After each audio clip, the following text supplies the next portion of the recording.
Masih di Sapa Indonesia Malam bersama saya Friska Clarissa. Menyusul perkembangan teknologi, Presiden Joko Widodo berpesan pada jajarannya untuk mewaspadai cara baru para pelaku tindak pidana pencucian uang. Salah satu pola baru berbasis teknologi bagi pelaku TPPU yaitu melalui aset kripto.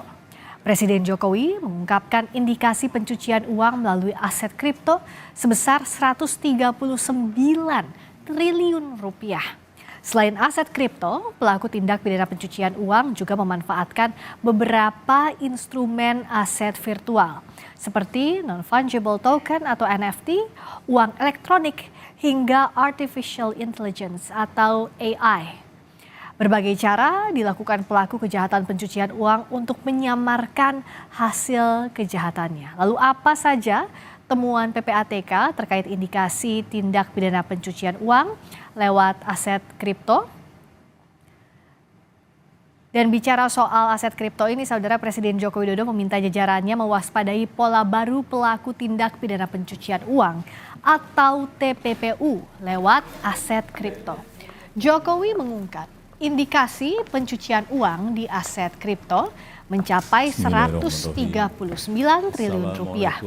Menurut Jokowi, selain aset kripto, ada beberapa instrumen lain yang berisiko dimanfaatkan oleh pelaku TPPU melalui aset virtual seperti NFT, uang elektronik, hingga kecerdasan buatan untuk mengotomatisasi transaksi. Presiden mengatakan dan mengingatkan bahwa penanganan TPPU harus dilakukan secara komprehensif. Salah satu upayanya adalah dengan mendorong Undang-Undang Perampasan Aset dan Pembatasan Uang Kartal ke DPR. Assalamualaikum warahmatullahi wabarakatuh. Selamat siang, salam sejahtera. Bahkan data Crypto Crime Report menemukan ada indikasi pencucian uang melalui aset kripto ini sebesar 8,6 miliar US dollar di tahun 2022. Ini setara dengan 139 triliun rupiah secara global. Bukan besar, tapi sangat besar sekali. Ini artinya pelaku TPPU terus-menerus mencari cara-cara baru. Nah, ini kita tidak boleh kalah canggih. Upayakan maksimal penyelamatan dan pengembalian uang negara, sehingga perampasan aset jadi penting untuk kita kawal bersama. Kita tahu kita telah mendorong mengajukan undang-undang perampasan aset pada DPR dan juga undang-undang pembatasan uang kartal ke DPR. Pusat Pelaporan dan Analisis Transaksi Keuangan atau PPATK menegaskan bakal menindaklanjuti pernyataan Presiden Joko Widodo soal indikasi tindak pidana pencucian uang lewat aset kripto yang mencapai 139 triliun rupiah. PPATK mengungkap pengusaha dan politisi merupakan profesi berisiko tinggi untuk mencuci uang lewat aset kripto. PPATK menyebut telah melakukan pemetaan soal potensi pencucian uang lewat aset kripto. Menurut PPATK, pengusaha dan politisi paling berisiko melakukan TPPU lewat aset kripto. Sementara tindak pidana asal pencucian uang lewat kripto adalah korupsi dan narkotika. PPATK bilang indikasi pencucian uang lewat kripto yang diungkap Presiden segera ditindaklanjuti.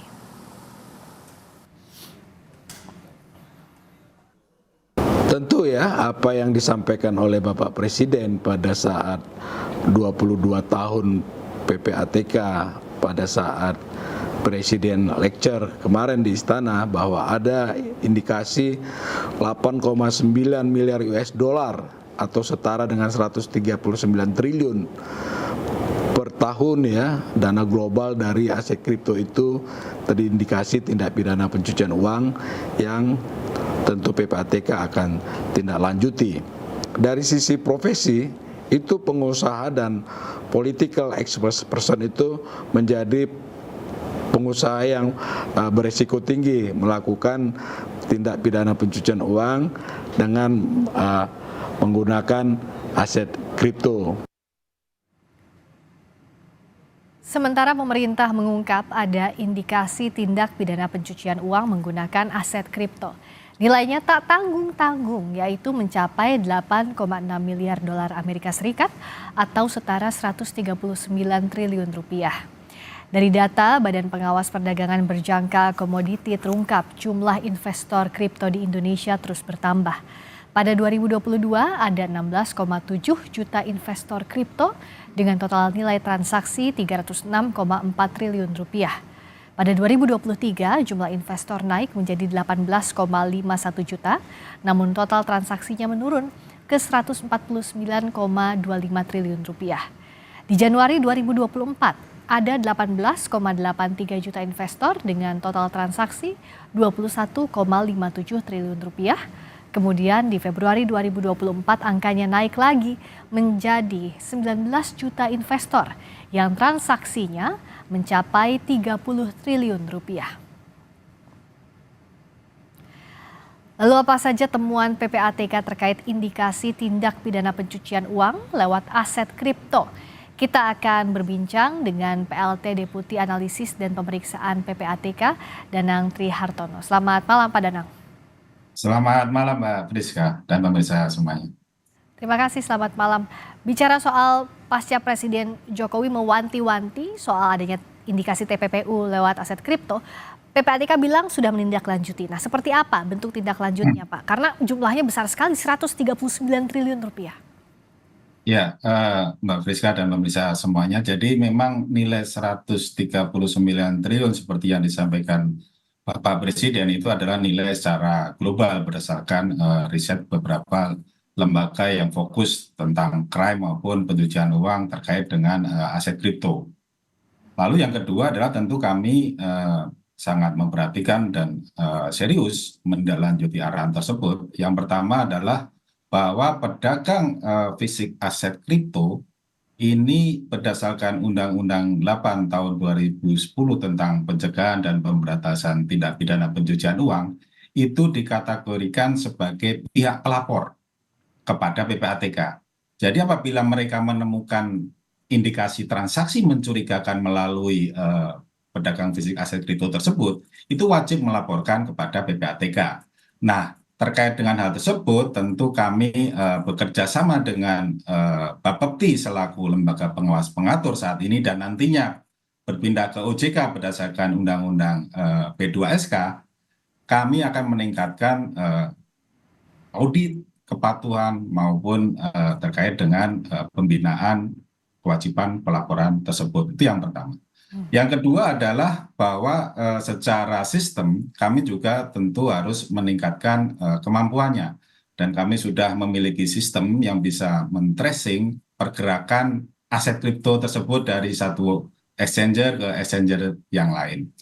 Yang ketiga adalah tentu saja kami harus meningkatkan kemampuan SDM baik di internal PPATK maupun juga nantinya di penegakan hukum. Karena ending dari hasil analisis kami adalah penegakan hukum yang dilakukan oleh berbagai macam aparat penegak hukum yang ada di Indonesia. Nah, tentu saja hal-hal tersebut diharapkan dapat meningkatkan endingnya adalah meningkatkan pengembalian aset terkait dengan kejahatan-kejahatan pencucian uang yang dilakukan di Indonesia. Demikian, Pak. Secara terbuka, kalau boleh jujur, apakah tadi sudah bisa tracing, tapi apakah sudah maksimal untuk men-trace adanya dugaan TPPU di aset kripto? Yang tentu kalau kata Pak Jokowi juga kan kata Pak Presiden bahwa teknologinya ini semakin canggih. Nah, apakah kita memang sudah ke sana begitu? Karena secara aturan, secara undang-undang tentu kita masih tertinggal dengan tindak pidana yang memanfaatkan teknologi. Ya, sistem yang kami miliki ini juga dimiliki oleh berbagai FIU di dunia maupun aparat penegak hukum di negara lain. Jadi sesuai dengan standar internasional. Yang kedua adalah bahwa berdasarkan analisis kami dari tahun 2022 sampai dengan 2023 akhir kemarin, kami bisa mengidentifikasi berbagai macam tindak pidana terkait dengan pencucian uang di bidang aset kripto, itu nilainya mencapai 800 miliar sampai lebih dari 1 triliun rupiah, tergantung nilai pasar saat itu karena memang nilai kripto ini kan fluktuatif gitu. Ya. Dan itu dari berbagai macam tindak pidana gitu. Jadi kami sudah bisa mengidentifikasi hal tersebut. Nah, yang sudah dibawa atau juga diserahkan ke lembaga penegak hukum realnya sudah ada belum, Pak? Karena kalau bicara tindak pidana asalnya tadi disampaikan juga di liputan sebelumnya ada narkotika, ada tindak pidana korupsi. Nah, apa sudah ada real laporan yang diserahkan ke lembaga penegak hukum terkait temuan? Sudah. Jadi beberapa tindak pidana yang kita sampaikan kepada penyidik antara lain adalah penipuan, lalu terkait dengan narkotika, terkait dengan perjudian online, terkait dengan teroris financing, maupun terkait dengan korupsi itu sendiri. Jadi memang berbagai macam tindak pidana sudah kami sampaikan kepada penyidik. Nah, memang secara tipologi bahwa pencucian uang di aset kripto ini ada dua tipologi ya. Yang pertama adalah terkait dengan aset ke cash, lalu dari aset ke aset yang lain, artinya dari Bitcoin dijual, dibelikan Ethereum dan sebagainya, dipindahkan antar exchanger dan sebagainya. Lalu yang jadi tantangan adalah terkait dengan exchanger yang domisilinya di luar negeri tapi masih bisa diakses oleh warga negara Indonesia di Indonesia, itu tantangan. Oke, karena pasti ada data lengkapnya, bisa disebutkan Pak ada berapa yang sudah jadi berkas laporan yang diserahkan ke penegak hukum?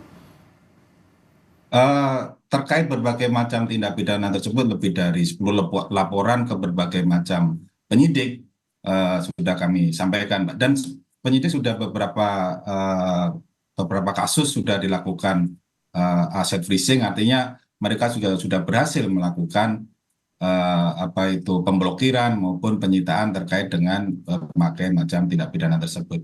Contoh terakhir misalnya kasus aset kripto yang terkait dengan jaringan narkotika Freddy Pratama kemarin. Tapi by name, by address-nya dari laporan yang sudah masuk, kurang lebih 10 laporan tadi sudah dikantongi? Atau masih banyak yang dalam tahap penyelidikan begitu? Masih belum ada penyidikan, belum diketahui tersangkanya, masih dalam penelusuran aset? Ya, nilai tersebut adalah nilai yang sudah kami sampaikan kepada penyidik. Tentu di dalam proses analisis kami masih ada beberapa kasus yang mungkin nanti kami sampaikan berikutnya juga kepada penyidik. Jadi kami tidak berhenti dan kami terus meningkatkan kemampuan maupun kecepatan dalam melakukan proses analisis tersebut sehingga apa yang arahan Bapak Presiden dapat kami tindak lanjuti secara maksimal. Demikian, Pak. Dari yang sudah masuk, yang sudah ditindaklanjuti, yang sudah diketahui name and address-nya, apa profilnya Pak? Pengusaha, politisi, atau apa? Ya, sebagian besar kalau trennya terakhir ini adalah pengusaha ya. Pengusaha dalam arti mereka terkait dengan tindak pidana penipuan, investasi bodong, lalu terkait dengan narkotika dan perjudian online, itu trennya seperti itu. Tapi expose-nya memang belum ada ke publik sampai sekarang ya Pak, pasca Pak Jokowi tadi mewanti-wanti itu? Ya, sebenarnya dari beberapa kasus sudah terekspos ya.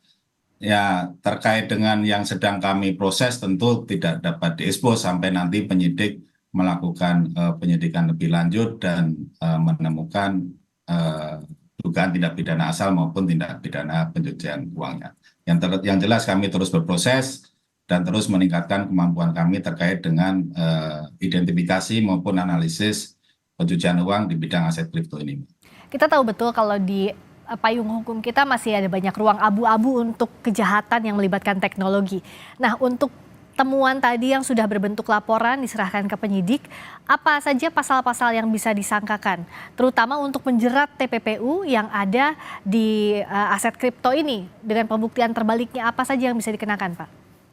Yang jelas kami menggunakan pasal 345 Undang-Undang Nomor 8 Tahun 2010 terkait dengan pencucian uang. Karena memang